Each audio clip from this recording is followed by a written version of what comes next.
welcome to Lawndale Living. I'm your host, Anita Khalatbari. Lawndale Living is a monthly magazine show that takes a look at some of the great events and programs going on here in the city of Lawndale. In the upcoming months, we hope to bring you some compelling stories about your community and perhaps some things you never knew about Lawndale before. First up, we have a story about a gentleman here in Lawndale who really enjoys his radio. In fact, he enjoys it so much, he started a museum dedicated to radios from the past. Come along with us now as we take you on a visit to Mac's Old Time Radio Museum.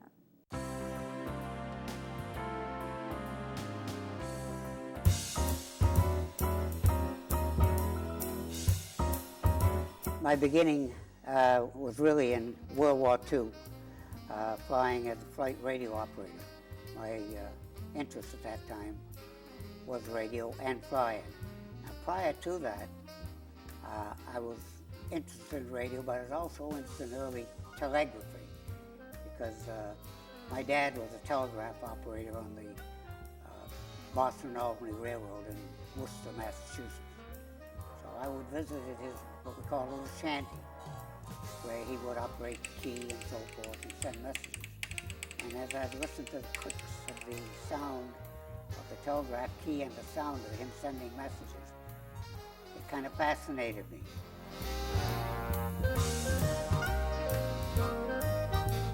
We decided, well, let's go into business for ourselves. And we chose the antique and collectible business under the name of Yesterday's Treasures, which was a name that my wife had chosen. We started that in 1975, and we stayed in that business up until, well, 2004, until her passing in November 2004. Being in the antique and collectible business, of course, you collect just about everything, but I always had this interest in radios. So I started collecting radios possibly about 25 years ago, just to sell, repair, and very little for display because I was buying and selling. So we would take a trip back east every now and then. This would be back in 70s, 80s. I'd find a lot of radios. I'd ship back numerous radios, join a few radio clubs, got more acquainted with what radios were, who was collecting, and then the process of learning to repair. I learned from my radio training some basic repair, but not enough to do a good repair job. So I learned from a few friends and books and so forth the art of repairing radios. And we just branched out into repairing, selling, restoring, and buying old radios. When we'd go back east, where they were quite plentiful in New England, I would ship back 25, 30 radios at a time. I would likewise buy out collections. And at that time, with as many radios that I had, and the interest that I had in radios, I felt there was a need that this should somehow be preserved. And somewhat of my past being associated with flying and radio. So we decided that we'd add a little section to Yesterday's Treasures, which is downstairs in this building, as a radio display. And likewise, I would still repair and sell radios. Well, it grew from that, and I began accumulating, repairing, selling radios, joining clubs, attending meetings, and so forth. And after approximately 10 years, we opened the small museum downstairs, which was in October 1st of '89. We started with 350 square feet, 150 radios, and numerous memorabilia. And it just grew from there. So having that interest in radios and wanting to preserve as much as I could, I would save the very best that I had, because I thought if this isn't preserved in one way or another, it's going to be lost history for the coming generation. So we just continued to expand in radios.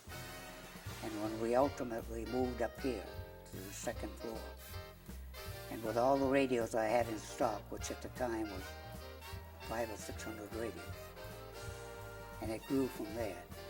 I decided that I was going to devote most of my time to having a museum that other people could enjoy.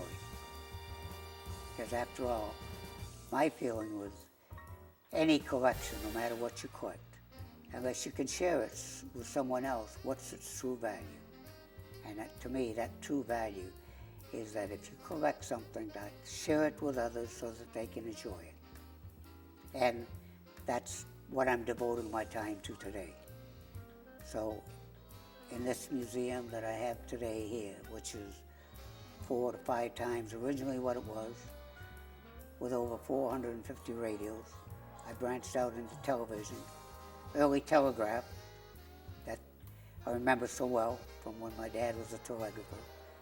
I can still hear the sound of those keys, and some of it I can still even read, because we had to use a Morse code. So it just expanded, and now I've added the World War II memorabilia associated with radio, post-war radio memorabilia, some of my background, which today no longer exists, and just going to do everything I can to preserve what we have here, because it is a part of history, I feel, that should be long remembered and not lost. Because so much of what we have today, satellites, computers, just about anything connected with electricity, your newest of TVs, iPods, it all originated back to the basics of radio.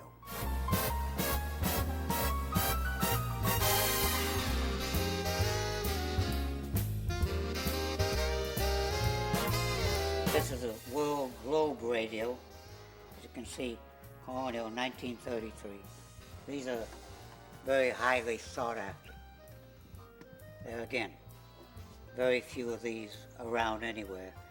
I belong to a lot of clubs, a lot of radio auctions. Rarely do you see one come up for sale. So some of these just were not mass produced. You can see the way this one is made. This is a really unusual radio, and one of the best manufacturers that of the time. I'll leave that like that. And made by Greeby. That was the manufacturer. And he died as a real young man, probably in about 1930. And then they had a collection of radios in New York. And the house burned down, they lost most of the collection. His wife, Mrs. Greeby, this has been 10, 12 years ago, was still around. She came in my store. I had 3 Greebies. She purchased the whole 3 because there was very little left for the grandchildren and so forth. So she purchased the whole 3 radios. And his was top quality, as you can see on this. Just an excellent radio. And this one here is very unusual, as you can see. I really don't know if this was manufactured that way or if somebody else made it that way. I don't know. It could be either way. But it's very unique with the rhinestones. So you can see how decorative they made everything. They wanted something different than what anybody else had. And so much of this is Art Deco era. With the museum, now that I have it complete, I'll be opening up to the public on June 1st, and I'll be open Thursday, Friday, Saturday from 1 until 4:30. That'll be each week of the year.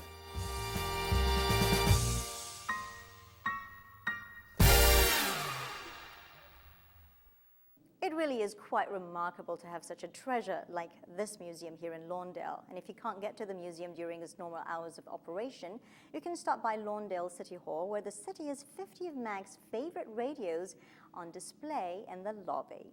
Next, we'll take a look at Lawndale's environmental charter high school's garden and how the students there are learning important lessons about plants, recycling, and the environment.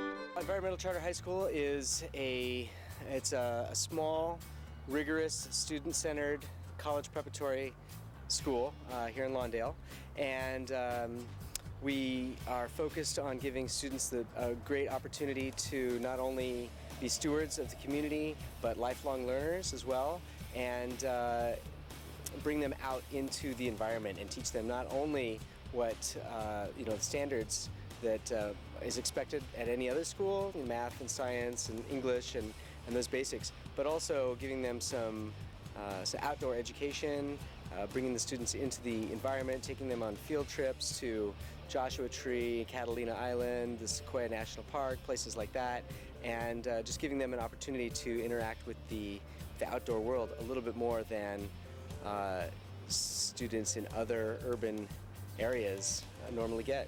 One of the reasons why I chose this school is because we get to work with the environment, and here at this school you can actually live anywhere and attend this school, so you meet new people of different communities. And I really like this school because I enjoy the people, the teachers, they're really friendly, and once again we get to work with the environment. Academically, the school was better. It provides smaller classes with less students, so I figured I had a better chance of it in all my classes. I chose this school because it's unique and they got different activities unlike the others. For instance, we had a cob bench, this one, and it is made from basically clay, soil, and straws, and it is handmade. And we started this last September, and we're almost done with it. We're just waiting, trying to finish for the final layer, and it is really cool because no other schools had an idea to make cob benches made of soil, and it's just from our garden. We found it. We just dug holes and we found some glaze that's good for this, and like really hard, earthquake proof and stuff. What we're doing here is unique in a lot of ways. We're focusing on organics, all organics, which means we don't use any chemicals or any non-organic pesticides or fertilizers in our garden. Everything is 100% natural.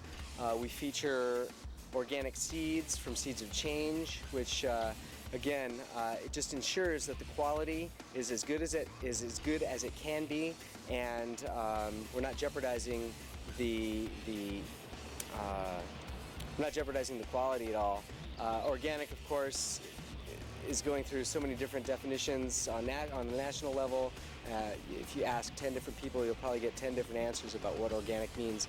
But we feature composting here as one method of creating our own organic fertilizers.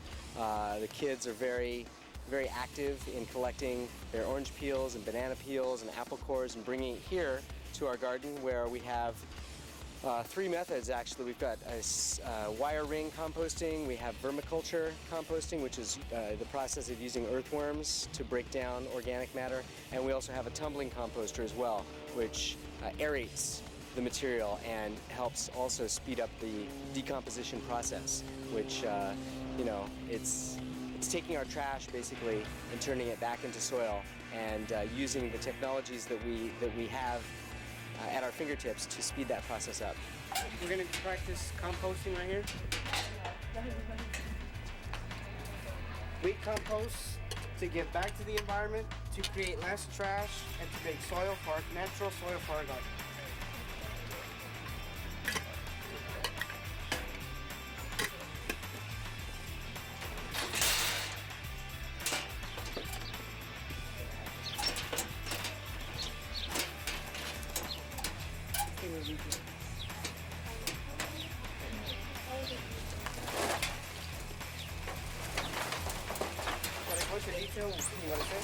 This is a tumbler. This is one of the most advanced ways of composting. We have the holes here to let in air as we turn it, which makes it easier to decompose the stuff inside.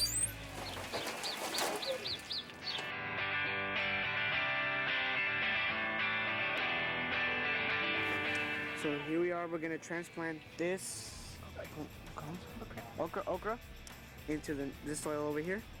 And the first thing you want to do is turn over the soil, making it nice and fresh for when you put the plant in. Just mess around with it a little bit, put the nicer soil on top. And then you would dig a nice little shallow hole for it, just enough room to put it in. So I take this out? Mm-hmm. Just dig a little hole around it.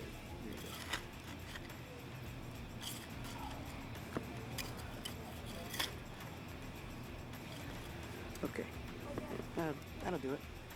And then you remove the plant from the pot.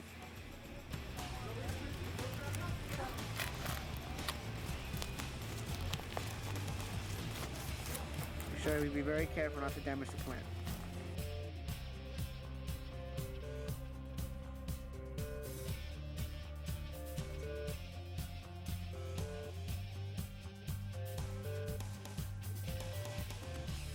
Cover it a little up with soil.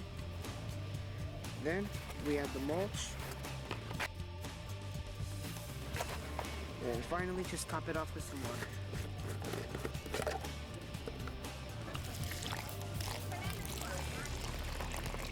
Okay, and that's how you transplant a plant. We're doing a good thing here, and all the staff and all the teachers and all the students, I think, really feel that we have a small and very tight-knit community, and it's focused on being stewards of the environment, stewards of the community, lifelong learners, and basically just being responsible citizens. And I think we're doing a good job. If you have any questions or just want to learn more about Environmental Charter High School, you can call them at 310-676-3107. Up next, we're going to show you about a fantastic new program here in Lawndale called Rebuilding Together South Bay.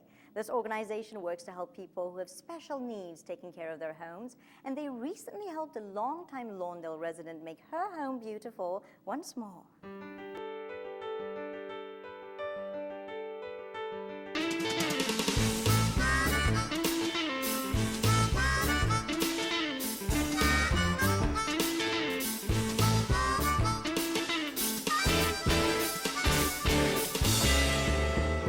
Together is part of a national organization.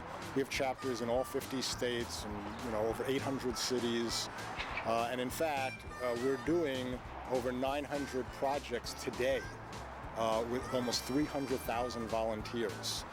South Bay chapter in and of itself is working on 8 homes in the South Bay with approximately 200 volunteers. We're in Carson, Hawthorne, Lawndale, San Pedro, Torrance, and Wilmington. And there is absolutely no cost whatsoever to the homeowner. Everything is free. However, we focus on low-income families with children, the elderly, or physically handicapped. Basically, people through unfortunate circumstances are not in a position to help themselves. The city came and told me I needed to paint my house because it was really chipped really bad. And I happened to see this article in the paper that said South Bay Rebuild. And so I thought, well, I'm gonna, call them. And so I called them and they sent an information sheet out and I filled it out and I thought, well, it's either gonna be yes or no, And then I got a call and everything just went together and they contacted me and said that they were going to come and do my house painting. You on your application you put what you would like to have done, and so I put a few things and they said even though they might not be able to do all of them, but put like a wish list. So that's what I did, and now my house is being painted and my walkway is being redone and my porch, and just I'm so overwhelmed. It's wonderful, all these volunteers coming out here to help and spending time here, and they're also very nice, and I really appreciate this. I just can't tell you how much I appreciate it. I'm doing this because, want to give back to the community. We're a business in the community and we would like to give back to the community, who, supports us every day in our job. Without the community, we wouldn't be who we are today. And we would like to, help people that do good, out as much as we can. It's not bad to give up a Saturday to help somebody out because you feel better at the end of the day. That is the help we get out of the citizens of Lawndale. And I can only say to the citizens and to the vendors and to the different businesses, thank you for being part of Lawndale and helping us. Every little bit of help is appreciated. Neighbors helping neighbors, people helping people, us reaching out to others, as I'm sure most of us would like for others to reach out to us if we were in those circumstances. The organization, I believe the first chapter started in Midland, Texas in 1977. And again, I think it just blossomed from there. We became a national group in 1988. We're based in Washington, D.C. We do have a national website if somebody wants to check it out at www.rebuildingtogether.org. And again, unfortunately, there is a great need. There's many people, as some of us well know, that are in need and cannot help themselves. And we're in the South Bay, and the South Bay is considered a very, very lovely community, and it is. But at the same time, there could be somebody living next door to you or across the street from you that are in need of our help. And that's why we're here, and we're happy to do it.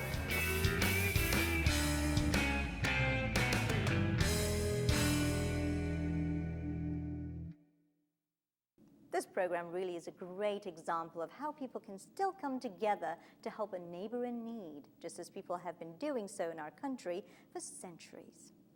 A lot of people who have been watching Lawndale Channel 22 sports basketball have seen this next young man performing some amazing feats of athleticism on the hardwood. Russell Westbrook, a senior on Leuzinger High School's varsity basketball team, recently signed a letter of intention to play basketball for the UCLA Bruins basketball team. Michelle Tucker of Hawthorne City News files this report. Leuzinger High School basketball star Russell Westbrook officially announced he will be playing for the UCLA Bruins this fall. Russell signed his letter of intent at a recent press conference in Lawndale. Friends and family gathered to support him as he looks forward to his new future as a Bruin. I just think it's a good opportunity for me to come and play and go on and work hard for my position. Westbrook led his team to win this year's Bay League championship and was named the 2006 Bay League MVP. The 6'3" superstar helped take the Olympians to the quarterfinals with an impressive all-around game. Westbrook intends to major in business at UCLA. He currently holds a 3.8 grade point average.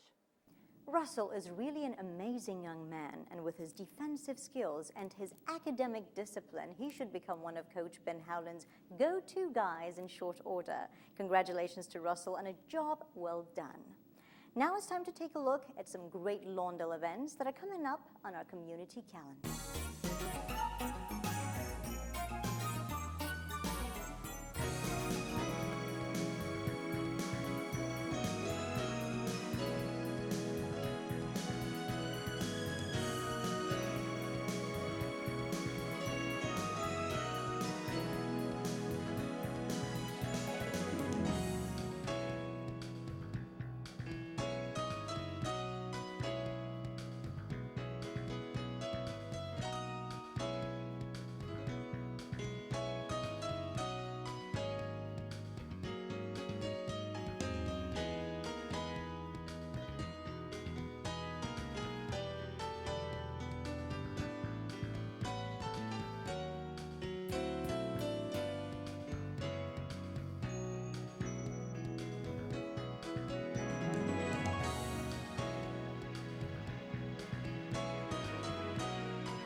If you have a community event that you'd like to promote on Lawndale Living, or if you'd just like to let us know what you think, you can write to us here at Channel 22, Lawndale City Hall, 14717 Buren Avenue, Lawndale, California, 90260, or simply give us a call at area code 310-973-3259. Once again, that number is 310-973-3259. Well, that's our show for this month. I'm your host, Anita Khalatbari, and as we roll credits, we'll roll a little video produced by the Los Angeles County Explorers as they go through their training exercises. We'll see you next time.